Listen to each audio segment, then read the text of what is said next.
لیکن وہ سارا کا سارا ضائع ہو گیا اور اب پھر 2 ارب کے ٹینڈر دے دیے گئے۔ جماعت اسلامی نے اس نظام کو بہتر بنانے کے لیے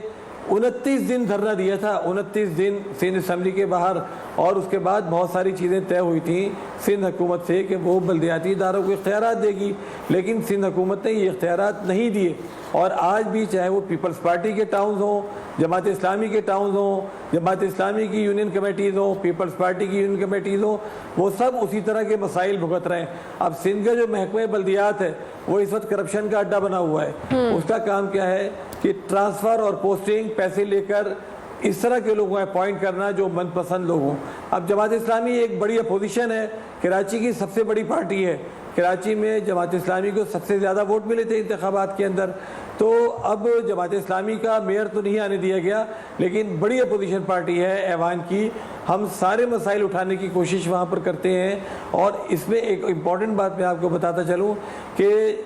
اقتدار میں نہ ہونے کے باوجود ہم نے یہ اہتمام کیا ہوا ہے کہ پبلک ایڈ کمیٹیز بنا رکھی ہیں، محلہ کمیٹیز بنا رکھی ہیں، جو ساری کی ساری اس کام پر لگی رہتی ہیں کہ لوگوں کی نمائندگی کریں، لوگوں کے مسائل حل کرنے کی کوشش کریں، چاہے وہ بجلی کے حوالے سے ہوں، پانی کے حوالے سے ہوں۔ آپ نے دیکھا ہوگا کہ کے الیکٹرک کے حوالے سے کتنی بڑی موو چلائی جماعت اسلامی نے، اور آج بھی ہم اس پر کھڑے ہیں۔ اسی طرح پانی کے مسئلے پر، گیس کے مسئلے پر، نادرا کے حوالے سے دیکھیے اورنگی ٹاؤن کا ایک بہت بڑا مسئلہ کیا ہے، یہاں پر ایک بڑی تعداد ایسی ہے جس کو شناختی کارڈ ٹیکنیکل وجوہات سے نہیں جاری کیے جا رہے۔ یہ لوگ مشرقی پاکستان سے ہجرت کر کے یہاں پر آئے ہیں، اور ان کی بہت بڑی تعداد ایسی ہے جو آہستہ آہستہ وہاں سے آتی رہی اور آباد ہوتی رہی۔ آج ان کی تیسری نسل یہاں آباد ہے، لیکن ان لوگوں کو شناختی کارڈ ہیلے بہانے سے نہیں دیے جا رہے، جس کی وجہ سے نہ یہ لوگ تعلیم حاصل کر سکتے ہیں، نہ ان کے بچے نوکری کر سکتے ہیں۔ اس مسئلے کو جماعت اسلامی مسلسل اٹھا رہی ہے،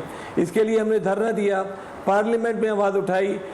ہائی کورٹ گئے، ہر سبیل کر دیکھی، لیکن دیکھیں گورنمنٹ کے کان پر جو نہیں رینگتی، وہ یہ نہیں سوچتی کہ یہ پوری کی پوری نسلیں برباد ہو رہی ہیں۔ اگر ان لوگوں کو شناختی کارڈ جاری نہیں کیے گئے تو یہ کس طرح زندگی گزاریں گے؟ تو جماعت اسلامی تو اقتدار میں نہ ہونے کے باوجود ہر طرح کے مسائل حل کرنے کے لیے مستقل موجود ہے، اور اس پر بعض لوگ اعتراض بھی کرتے ہیں۔ اچھا سیف الدین صاحب، آپ نے بھی بات کی، آپ نے خود کہا کہ یہ مسئلہ صرف 1-2 سالوں کا نہیں ہے، یہ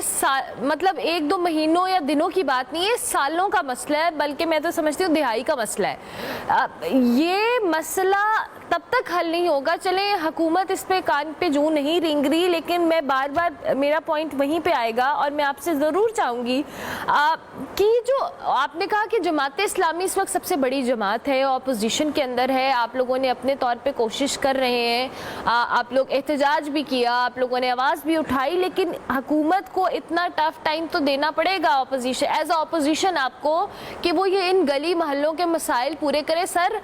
کراچی، ہم اس کا لاہور سے کوئی کمپیریزن نہیں کر رہے، لیکن آپ کراچی کے حالات و واقعات، یہ جو بھی آپ مناظر دکھا رہی ہیں، صرف ایک علاقہ ہے، اور آپ نے خود کہا کہ ہم صرف اورنگی ٹاؤن کی بات کر رہے ہیں۔ ابھی آپ مختلف جگہوں پہ جائیں، وہاں پہ پانی، گندا پانی، سیوریج کا پانی، پانی نہ ملنا، ایسے وہ بیسک مسئلے ہیں جو اتنے بڑے شہر کی آبادی میں نہیں ہونے۔ دیکھیں اس میں صورتحال یہ ہے کہ اگر حکومت کی کوئی نیک نیتی ہو، کوئی پلاننگ ہو ان مسائل کو حل کرنے کے حوالے سے، تو مسائل حل ہوتے ہیں۔ اب پانی کا مسئلہ ہے، پوری کراچی پانی کے مسئلے کا شکار ہے۔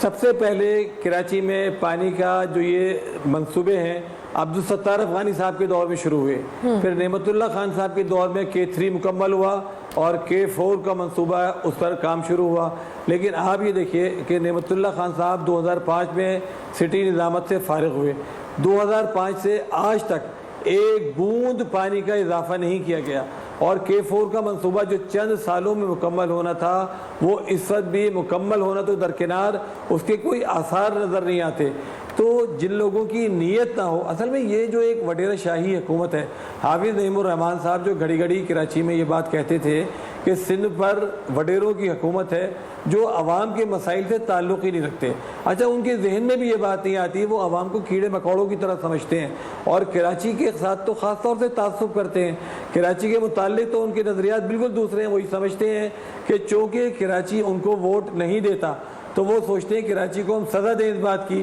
اور کراچی کے لوگوں کے مسائل حل کرنے پر ان کی کوئی توجہ نہیں ہوتی۔ لیکن جماعت اسلامی اس سلسلے میں آپ یہ خود دیکھتی ہیں کہ مسلسل کے الیکٹرک کے حوالے سے اس وقت آپ دیکھیں حافظ صاحب پورے پاکستان میں آئی پی پیز کے حوالے سے جدوجہد کر رہے ہیں۔ اچھا یہ آئی پی پیز لوگوں کو پتہ بھی نہیں تھی کیا ہیں، لیکن جماعت اسلامی نے پوری تحقیق کر کے اس معاملے کو نکالا اور یہ بات لوگوں کو بتائی کہ دیکھیں جو بجلی آپ خریدتے نہیں ہیں آپ اس کی قیمت ادا کر رہے ہیں، ٹھیک ہے۔ اب آج سارا پاکستان آئی پی پیز کی بات کر رہا ہے۔ اسی طرح کراچی ہے، کراچی میں ٹینکر مافیا کی بات کوئی نہیں کرتا تھا، لوگوں کو اس کا زیادہ علم بھی نہیں تھا۔ آج کراچی کا بچہ یہ بات جانتا ہے، جماعت اسلامی اس چیز کو مسلسل ایکسپوز کر رہی ہے کہ بھئی جب لائنوں میں پانی نہیں آ رہا تو واٹر ٹینکرز کو کیسے پانی مل رہا ہے۔ وہی محلے جن میں گھروں میں پانی نہیں آ رہا اس کے چند گز کے فاصلے پر بڑے بڑے ہائیڈرینٹس قائم ہیں اور ان ہائیڈرینٹس کے ذریعے 24 گھنٹے پانی سپلائی ہو رہا ہے۔